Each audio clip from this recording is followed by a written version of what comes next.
Welcome to this edition of the Rev and the Rav.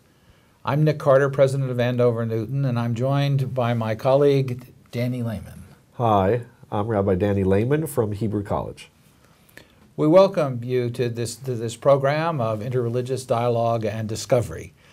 Today, we're going to take up a very interesting question, and actually we're going to just sort of think out loud with each other on a topic of some importance. Danny, just recently, the community celebrated or commemorated Yom HaShoah, and I think it would be helpful to maybe unpack that a little bit. Tell me what this commemoration is, and what is its place in the Jewish community. So Yom HaShoah, Holocaust Memorial Day, which was actually celebrated earlier this week, yesterday to be exact. Actually, the full name is Yom HaShoah v'Hagvura, which interestingly means the Holocaust Day and the Day of Heroism.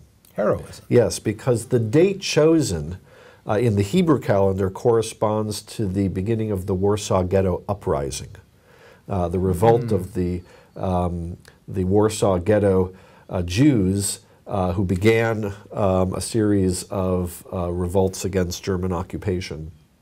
So the decision was made not just to commemorate the death and destruction, but also the heroism that was a part of the history of the Holocaust. So it's an interesting combination of emotions and different historical elements to the commemoration. The Jewish community has really grappled with how to ritualize. What would the commemoration ceremonies look like, or what does one do?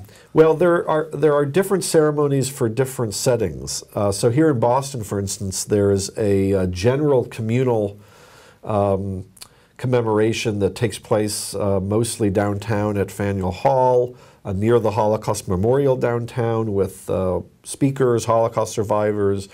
Typically, you'll have the mourner's Kaddish, the memorial prayer said, as well as prayers that specifically recall the memories of Holocaust victims. Usually, survivors will be asked to speak. And synagogues throughout the community will hold their own observances.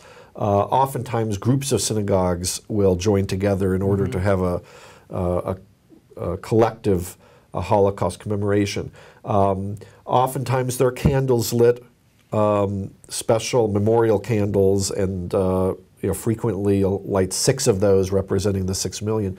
But the exact contours of the ritual have really not solidified, and there's not a consistent ritual process for commemorating it's not like it's 2,000 or 3,000 years old. Like no, that's right, and we're still, 1 or 2 generations into this. And the date for it was actually chosen by the Israeli government, and there was whole debate. There's huge debate originally about this particular date, because the date that they chose, which corresponds to the beginning of the Warsaw Ghetto Uprising, actually occurs in the same Hebrew month as Passover. And in general, in Jewish law, the month in which Passover falls, the month of Nisan, is supposed to be a month of festive joy and celebration, and you're not supposed to have eulogies, and you're not supposed to have memorials during this month, because the whole month is kind of overflowing with the joy of Passover. So the fact that they chose this month was controversial originally, and over time people have come to accept it because of the link to the Warsaw Ghetto Uprising. Is it universally celebrated? Is it I mean, it's not a High Holy Day. Right. It certainly has become more accepted. The most stringent and extreme Orthodox communities don't observe it because they objected to making it a separate day. So they incorporate it often into Tisha B'Av, which is the commemoration of the destruction of the temples.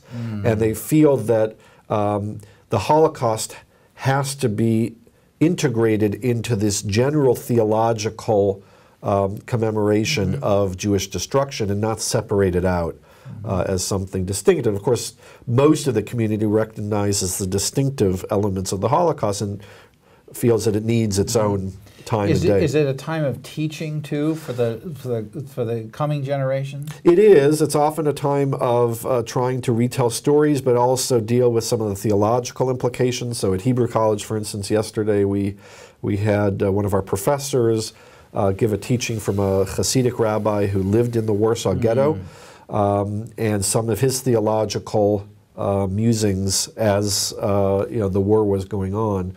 So it is a time to reflect, to connect to that part of our historical experience, to mourn, and to begin to develop theologies that respond, to the tragedy that really all of humanity experienced. And I'm curious about how the Christian and specifically the Protestant world both relates to this day or to the Holocaust more generally, ritually and theologically.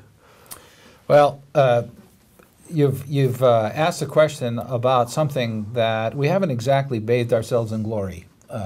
And I think generally within the Christian community, there is a level of concern, compassion, and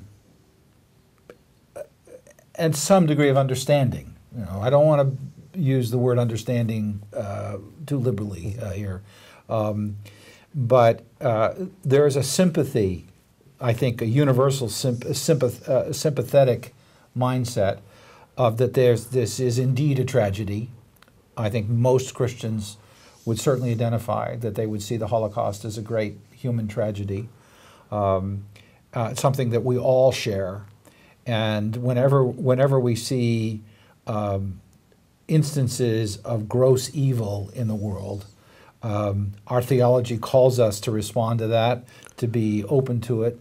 But in terms of Yom HaShoah itself, I would doubt that there are more than 10% of Christian churches that actually acknowledge that day.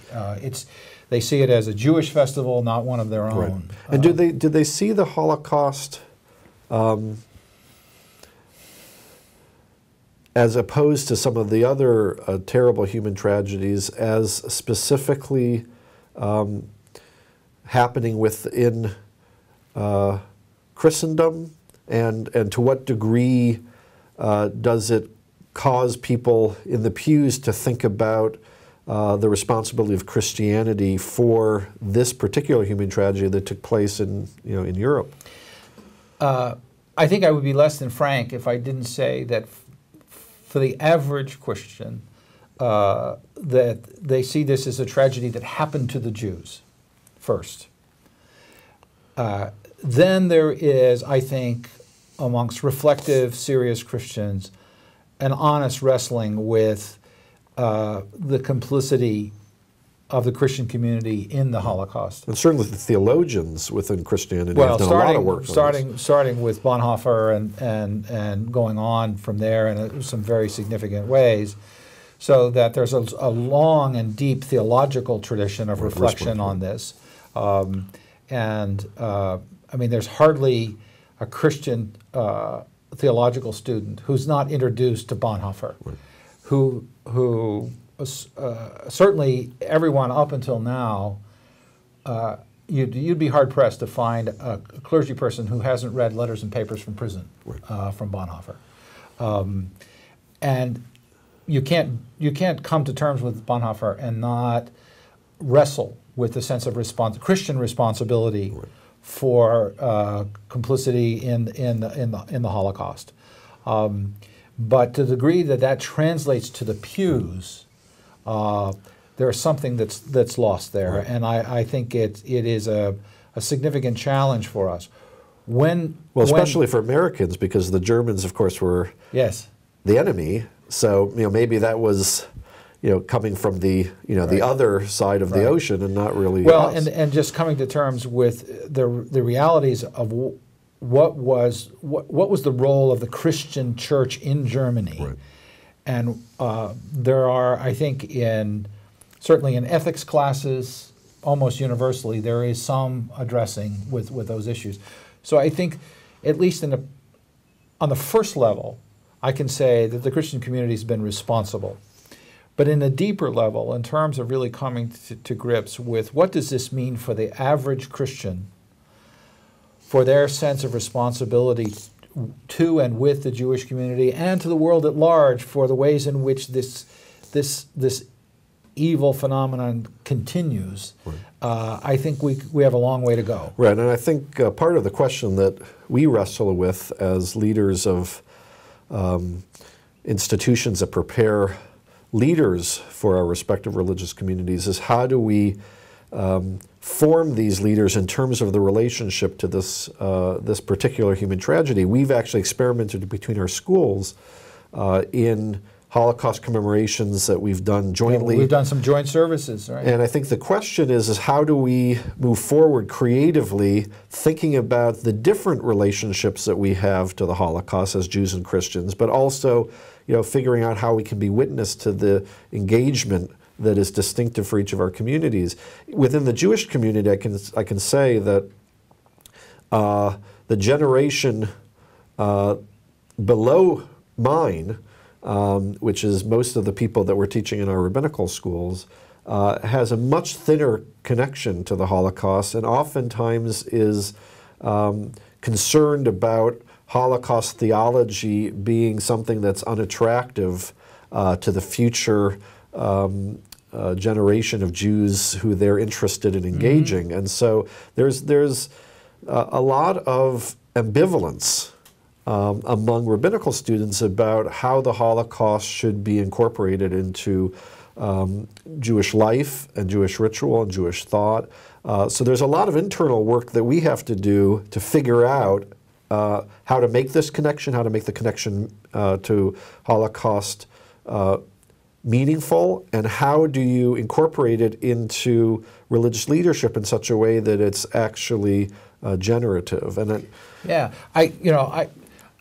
I've been moved by the joint programs that we've had together. I've thought that they were done with integrity. I was pleased to see both students and faculty participate in them, and the degree to which we're modeling something that congregational leaders can replicate in their own communities. Mm. And I think that's part of our opportunity and responsibility in our institutions, is not to miss those chances of the degree to which we are a community of institutions, much like churches and synagogues will be in individual towns.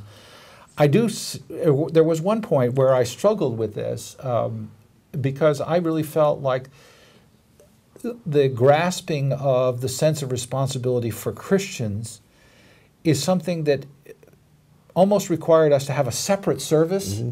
Mm-hmm.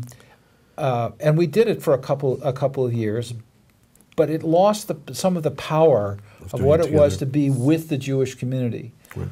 So I think we need to explore that. Yeah, I think we can work on that this coming year and see if we can develop some new paradigms for the... I think you've raised another question, though. When you talked about some of your students, it's getting a little thin in terms of their understanding and commitment to this. I think there's a cultural question that we all face of a new generation that is sort of tired of guilt. Mm-hmm. And is much more interested in individual success, determination, and more focus on the present. In the present. And there is always a question, I think, for faith around relevance. Mm-hmm. That's the ultimate test for any of our faith is not that it worked for the last generation, but how is it relevant for what's up now? And I think we have to recognize that even though we have rich and meaningful histories, that the call for each of us is to keep asking, how is it relevant to what's happening now? And maybe there are some things in terms of genocide around the world that can be connected to it. That can be connected and help us heighten our understanding of it. Well, I want to thank all of you for joining us for this session of the Rev and the Rav, and we will continue together to work on this question of how to make more relevant our commemoration of the Holocaust and our commitment to make sure that that kind of human evil and the tragedy that it wrought will never happen again. Again, from our campuses here on the Hill in Newton Center, I'm Rabbi Danny Lehmann, President of Hebrew College. Shalom. And I'm Nick Carter, President of Andover Newton Theological School. Peace.